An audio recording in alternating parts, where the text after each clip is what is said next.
Hello students, आज का हमारा टॉपिक होगा electric potential at any point due to electric dipole. ठीक है, सबसे पहले हम समझते हैं इस टॉपिक को। राइट, देखिएगा किस तरीके से ये हमने डाइपोल लिया, ये आपका माइनस क्यू, ये आपका प्लस क्यू, और ये हमारा बीच का डिस्टेंस 2L है। राइट, और इसके सेंटर से हमने डिस्टेंस लिया है, कहीं पर भी हमने एक पॉइंट ले लिया है C पॉइंट, R डिस्टेंस पर, जो डाइपोल के साथ कितना एंगल बना रहा है। ध्यान से देखिएगा, ये डाइपोल है जिसका बीच का डिस्टेंस 2L है। राइट, और R डिस्टेंस पर, R डिस्टेंस मैंने लिया है सेंटर से R डिस्टेंस पर मैंने एक C पॉइंट लिया है जहां पर कि हमें पोटेंशियल निकालना है। ये हमारा मेन टॉपिक है जो हमने करना है। चलिए मैं लिख देता हूं, इलेक्ट्रिक पोटेंशियल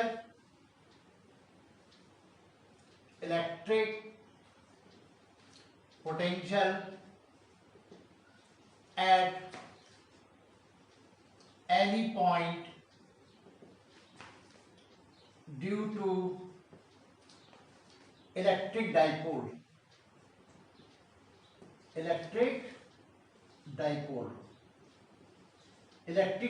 की वजह से किसी भी पॉइंट पर, यानी कि ये वाला पॉइंट ना आपकी एक्सिस पर है, ना ही ब्रॉड साइड ऑन पोजीशन पर है। राइट, कहीं पर भी है। ओके, तो अब हमें निकालना है इस पॉइंट पर पोटेंशियल। तो अब हम क्या करेंगे बच्चों, हम करते हैं, ये आपका A पॉइंट है, ये आपका B पॉइंट है, तो इसको इसके साथ मिला लेते हैं। ये आपका R1 हुआ जो हमें नहीं गिवन है, और ये हमारा R2 हो गया जो हमें गिवन नहीं है। ध्यान दीजिएगा। राइट, तो पहले की तरह हमें एक चीज मालूम है, क्या? हमें ये फॉर्मूला मालूम है, यानी potential due two point charge. Right, इसी फॉर्मूले को हम यूज करेंगे। देखिएगा किसी तरीके से। सबसे पहले हम क्या करेंगे, इस पॉइंट पर पोटेंशियल निकालेंगे इस चार्ज की वजह से। राइट, नोट कीजिएगा, potential at C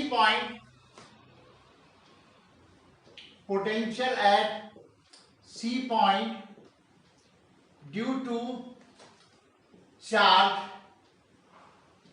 plus Q will B,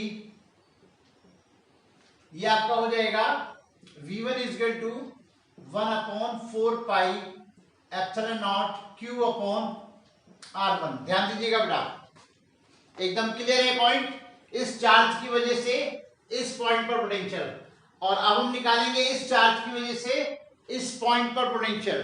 right, तो लिखिएगा potential at C point due to charge minus Q will be V2 is equal to minus, हमें यहां पे पुट करना पड़ेगा, तो आगे लिख लेते हैं -1/4 pi epsilon naught Q upon R2। तो अब इस पॉइंट पर टोटल पोटेंशियल हो जाएगा V1 प्लस V2। तो total potential at C will be, total potential at C will be V is equal to V1 plus V2, इन दोनों को ऐड कर दीजिए, जो कॉमन लेना है कॉमन ले लीजिए, Q upon 4 pi epsilon not, और अंदर रह जाता है 1/R1 minus 1/R2। Equation number first बेटा। अब देखिएगा, इसमें अगर हम R1 और R2 की वैल्यू पुट कर दें तो हमारा electric potential at any point हमें मिल जाएगा। लेकिन इसमें R1 R2 कैसे निकालेंगे वो चीज आप देखिएगा। इसमें कुछ एजम्पशंस हैं जो आपने समझनी है। देखिए बेटा, मैंने कहा था कि ये डिस्टेंस 2L है, तो L पार्ट इधर हुआ और L पार्ट ये इधर हो जाता है। अब आप क्या करेंगे, इस पर आप एक परपेंडिकुलर ड्रॉ कर दीजिए। इस पॉइंट पर आप एक परपेंडिकुलर ड्रॉ कर दीजिए कुछ इस तरीके से। एक बात जो आपको दिमाग में रखनी है, ये वाला डिस्टेंस इस डिस्टेंस के कंपैरिजन में बहुत ज्यादा है। हालांकि डायग्राम में आपको ऐसा नजर नहीं आ रहा है क्योंकि डायग्राम मुझे बड़ा करके दिखाना था, लेकिन इस बात को दिमाग में बैठा लीजिए कि आर एल के कंपैरिजन में या 2l के कंपैरिजन में बहुत ज्यादा है। तो अब आप ये देखिएगा कि यहां पर जो आप R1 डिस्टेंस देख रहे हैं,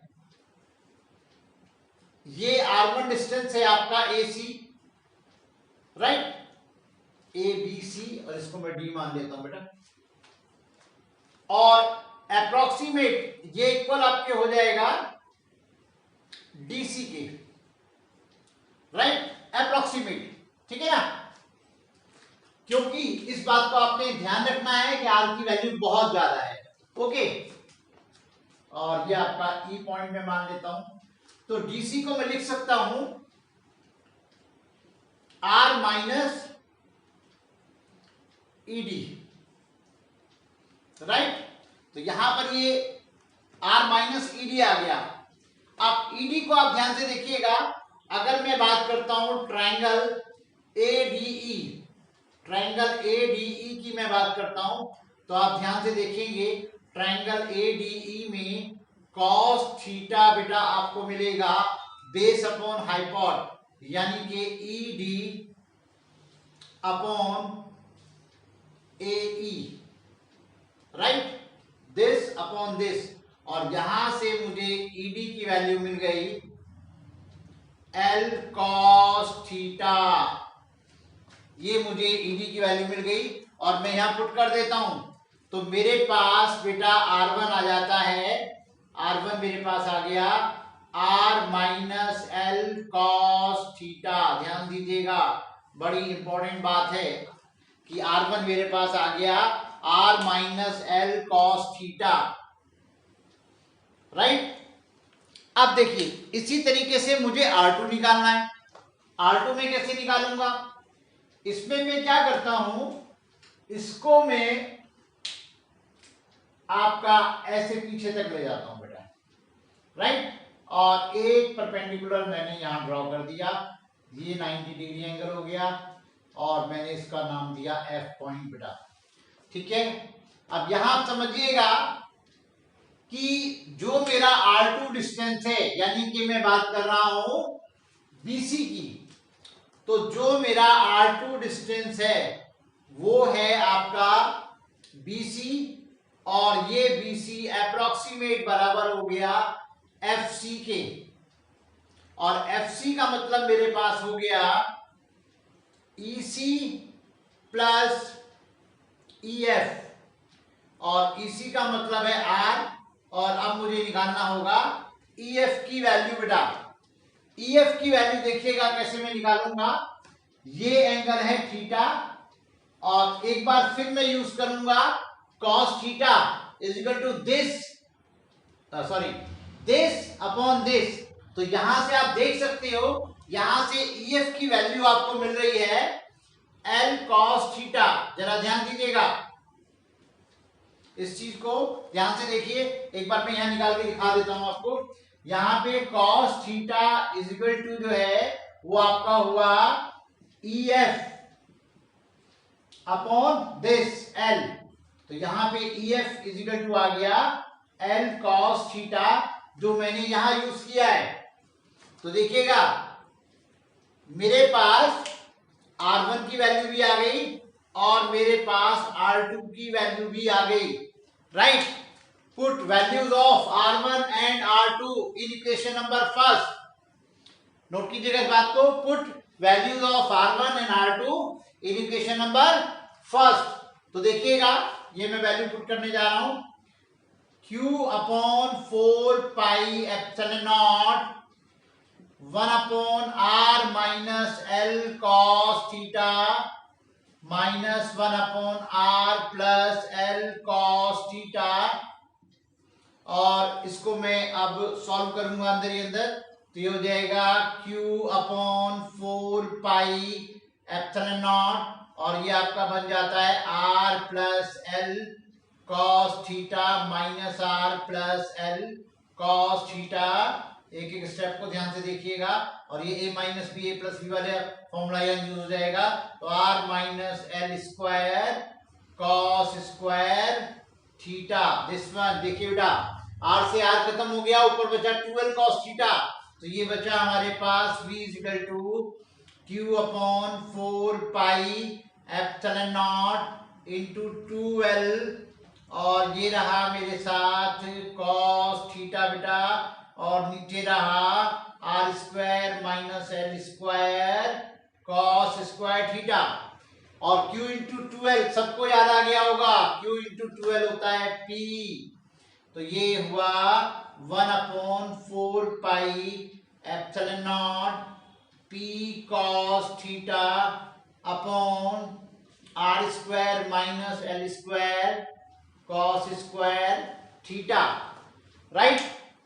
तो अब आप ये देखिएगा, जैसा कि शुरू से हम कहते आ रहे हैं कि l की वैल्यू r के कंपैरिजन में बहुत कम होती है, तो l स्क्वायर को नेगलेक्ट कर देंगे, और नेगलेक्ट करने का मतलब है ये वैल्यू हमारी अप्रोक्सीमेट हमने 0 मान ली, तो हमारे पास फाइनली जो v मिलेगा वो हमारा मिलेगा 1/4πε0 p cos theta upon r square.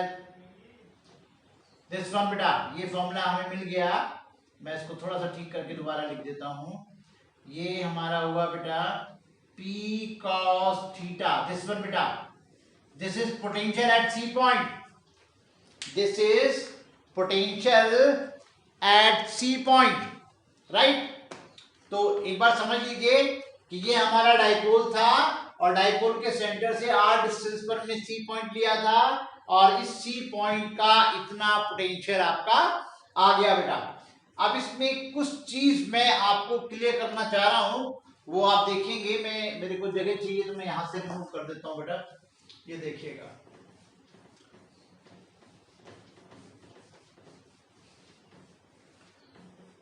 अब जरा आप देखिए ध्यान से, अगर मैं सपोज करो यहां पर पहला केस ये लेता हूं कि मैं थीटा 0 को 0 ले लेता हूं, अगर मैं इसमें 0 ले लेता हूं तो v इक्वल टू मेरे पास आ गया बेटा 1/4πε0 p अपॉन r स्क्वायर। ये तो कुछ जाना पहचाना सा फॉर्मूला लग रहा है, हाँ डेफिनेटली एंडोन पोजीशन का फॉर्मूला यही तो था, राइट। अब जरा ध्यान से देखो, अगर मैं थीटा 0 कर देता हूं तो ये पॉइंट कहां पहुंच गया, यहां पहुंच गया, एंडोन पोजीशन में पहुंच गया, तो बिल्कुल सही, हमारा जजमेंट एकदम फर्स्ट क्लास। तो यहां पर ये फॉर्मूला जो आ गया वो आपका एंडोन पोजीशन के लिए आ गया, राइट, ठीक है ना। अब चलिए इसका सेकंड केस में लेता हूं, सेकंड केस में मैं थीटा ले लेता हूं 90 डिग्री, और अगर थीटा 90 डिग्री लेता हूं तो v0 आ गया। तो अब तो आप समझदार हो ही गए हो बेटा, अब तो खुद ही आप समझ चुके हो यहाँ पर। तो यहाँ पे v0 आने का मतलब है थीटा 90 का मतलब है आपका point broad side on position में पहुंच गया, तो ये आपकी जो वैल्यू आ गई वो आपकी ब्रॉड साइड ऑन पोजीशन पर आ गई, राइट। ये डेरिवेशन काफी इंपॉर्टेंट डेरिवेशन है, ठीक है, इसकी आपने प्रैक्टिस करनी है। इसको जो है अगर एक बार समझ में नहीं आता तो इसको जो है पॉज कर करके वीडियो को देखो, राइट। ओके बच्चों, दैट्स ऑल बेटा।